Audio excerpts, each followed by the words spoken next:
ఒక రకంగా చేస్తే దాన్ని ఇంకో రకంగా ఇంకొకరు వాడుకోగలుగుతారు. భగవద్గీత మనకు రష్యాలో బ్యాన్ చేశారు. ఎందుకు అని అంటే అది హింసని ప్రబోధిస్తుందని. ఉండొచ్చు, కాదంటే సిచ్యువేషన్ మనకు అనిపించవచ్చు.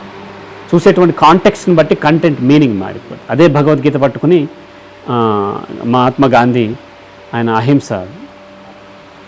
సో కాంటెక్స్ట్ని బట్టి కంటెంట్ యొక్క మీనింగ్ మారిపోతుంది.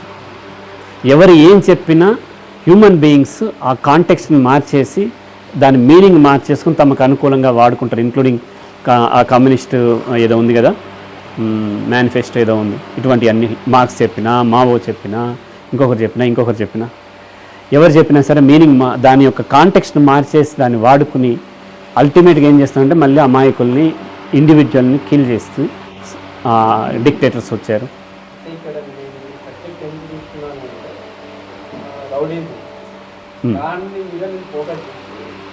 నేను వస్తాను అక్కడికి వస్తాను నేను. అలా చేయడం వల్ల స్లోగా మన బాడీ అంటే అలాంటి మెటీరియల్స్ అలాంటి ఫాలో అయ్యే వాళ్ళు ఎలా ఎఫెక్ట్ అవుతారు, దారుణంగా ఉంటుంది అలా లైఫ్ సిచ్యువేషన్ అనేది. రైట్, నేను అక్కడికి వస్తాను. సో ఇప్పుడు మనకి అర్థమైంది ఏంటంటే పోస్ట్ మోడర్నైజేషన్ ఫిలాసఫీలో లిటరేచర్ ఉండదు.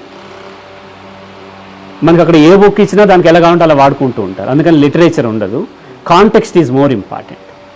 ఒక స్టేట్మెంట్ ఒక కాంటెక్స్ట్లో కరెక్ట్ అయితే ఇంకో కాంటెక్స్ట్లో కరెక్ట్ కాకపోవచ్చు, తప్పు కూడా కావచ్చు. కాబట్టి మనకి ఎగ్జిస్టెన్షియలిజం మీద బుక్స్ దొరకవు. దొరికినా అవి దాన్ని ఫాలో అయినంత మాత్రమే ఎగ్జిస్టెన్షియలిస్ట్ కూడా కాలేం. మనం మారిపోతాం. ఇది డైనమిక్ అనమాట. ఈ ఎగ్జిస్టెన్షియలిజం కానీ, లేకపోతే నిహిలిజం కానీ, ఎసెన్షియలిజం కానీ, అబ్జర్డిజం కానీ, ఇటువంటి కొన్ని ఫిలాసఫీస్ అన్నిటికీ లిటరేచర్ని ఫాలో అవ్వాల్సిన పని. నేను బుక్స్ చదవను నేను, ఎందుకంటే బుక్స్ రాసిన వాళ్ళు కూడా ఏం తెలుసో మనకు తెలియదు. వాళ్ళకి తెలుసు వాళ్ళ యొక్క పెర్సెప్షన్, వాళ్ళ యొక్క ఎగ్జిస్టెన్షియల్ ట్రూత్ని వాళ్ళు చెప్తూ ఉంటారు. సో కాబట్టి ఒక కాంటెక్స్ట్లో చెప్పి దాన్ని తీసుకుని చూస్తే మనకు అలాగే అనిపించవచ్చు. ఇంతవరకు ఇప్పుడు మీరు చెప్పింది ఏంటంటే ఒక హెరాస్ చేసే అతను రౌడీ కానీ, లేకపోతే అత్తగారు కానీ, లేకపోతే సైకిక్గా బిహేవ్ చేసేవాళ్ళు కానీ, బాస్ కానీ, భర్త కానీ, హెరాస్ చేసేవాళ్ళు ఒక నెగిటివ్ ఎమోషన్కి లోన్ అవుతున్నారు. కాబట్టి వాళ్ళ బాడీలో రిలీజ్ అయ్యేటువంటి కెమికల్స్ వాళ్ళ బాడీని హర్ట్ చేస్తమే ఆ పాపము వలన వాళ్ళు నశిస్తారు, కర్మ సిద్ధాంతం లాగా.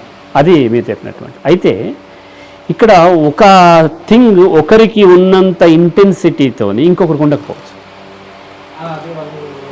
మనము ఇక్కడ చాలా వరకు సైకాలజీని మిస్ఇంటర్ప్రిట్ చేసేది ఈ సైకియాట్రిస్టులు లేకపోతే న్యూరాలజిస్టులు వీళ్ళందరూ ఏంటంటే ఇది ఫిజికల్ సైన్స్ లాగా స్టడీ చేస్తున్నారు. సైకాలజీ ఫిజికల్ సైన్స్ కాదు, బిహేవియరల్ సైన్స్.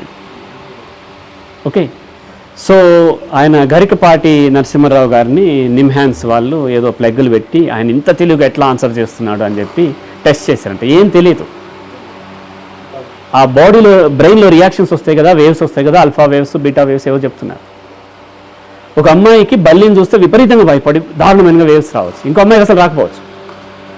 ఆ అమ్మాయికి చిన్న దోమను చూస్తేనో లేకపోతే ఇంకో దాన్ని చూస్తే రావచ్చు. అంటే ఒక ఇష్యూ మీద ప్రోగ్రామ్ బాల్యం నుంచి పెరిగినటువంటి సైకలాజికల్ ఫ్యాక్టర్స్ అవి. అతను పెద్ద టెర్రరిస్ట్, మనుషులు ఇట్లా కాల్చిపడేస్తాడు. సింకులో ఎలకబడితే దాన్ని చంపడానికి భయపడతాడు. అదేదో సినిమా సూర్య ఉంటుంది, అదేదో సినిమా సూర్య, అసిన్ హీరోయిన్, ఏదో పాటలో ఏమా గజనీనో ఏదో. నేను సినిమాలు 98లో చూడటం మానేశాను, టీవీలో చూస్తూ ఉంటాను అప్పుడప్పుడు పాటలు వచ్చిన. ఆ పాటలో అతను పెద్ద ఇదనమాట, డాన్, అందరినీ చంపేసి అన్నీ చేసేటప్పుడు. పాటలో ఏదో నిచ్చెనెక్కి పైకెక్కి తీయాలంటే నిచ్చెనెక్కితో ఉనికిపోతున్నాడు. అప్పుడు అమ్మాయికి అవగబ ఎక్కింది. ఇప్పుడు దీన్ని బట్టి ఎవరు ధైర్యవంతులు అంటాము? కాంటెక్స్ట్ని బట్టి ఉంటుంది. ఒక దాంట్లో అతను విపరీతంగా ఉండొచ్చు, ఇంకో దాంట్లో నథింగ్. అలాగే ఈ హెరాస్ చేసేవాళ్ళు దాన్ని ఎంతవరకు తీసుకుంటున్నారు అనేది మ్యాటర్. ఇప్పుడు నలుగురు సేమ్ లెవెల్ హెరాస్ చేస్తే నలుగురు బాడీ మీద సేమ్ లెవెల్ ఇంపాక్ట్ ఉండదు. నిజంగా వాళ్ళు యాంగర్ చూపించే ఎలా హెరాస్ చేస్తున్నారా, లేదా సరదాగా ఎంజాయ్ చేస్తున్నారా? హెరాస్ చేస్తూ ఎంజాయ్ చేసినా బాడీకి హెరాస్మెంట్ అని లేదు. అప్పుడు మళ్ళీ పాజిటివ్ కెమికల్స్ వస్తాయి. Right, pleasure. బాడీకి మూడు ఎమోషన్స్ ఉంటాయి. ఒకటి హంగ్రీ పక్కన పెట్టేసేయండి, ఇంకా రెండే ఉన్నాయి. ఒకటి ప్లేజర్ అంటే పాజిటివ్, ఇంకోటి నెగిటివ్. పాజిటివ్ ఏమో సెక్షువల్ ఎరోజ్ అవుతుంది, నెగిటివ్ ఏమో ఫైట్ ఆర్ ఫ్లైట్ మోడ్కి వెళ్తుంది. ఇప్పుడు ఆ హెరాస్ చేసేవాళ్ళు యాంగర్, వాళ్ళు ఎక్కడో గురయ్యి బాధపడి హెరాస్ చేస్తుంటే దెన్ వీళ్ళ బాడీలో కూడా నెగిటివ్ కెమికల్సే రిలీజ్ అవుతాయి, కార్టిసాల్ రిలీజ్ అవుతుంది, మీరు చెప్పినవన్నీ జరుగుతాయి. అలా కాకుండా సరదాగా హెరాస్ చేస్తున్నారు అనుకోండి, అంతకంటే దారుణంగా హెరాస్ చేస్తూ ఉండొచ్చు, స్టిల్ వాళ్ళ బాడీలో రాదు. అంటే నేను కొంతమంది అబ్జర్వేషన్ అలాంటి ఫీల్డ్లో ఉంది, అలాంటి మెయింటైన్ చేసిన వాళ్ళు ఏ రకంగా వాళ్ళు లైఫ్ అంటే తర్వాత డెఫినెట్గా ఫిజికల్గా ప్రాబ్లం అవుతుంది ఎప్పుడు వాళ్ళు కూడా నెగిటివ్గా ఫీల్ అయినప్పుడు.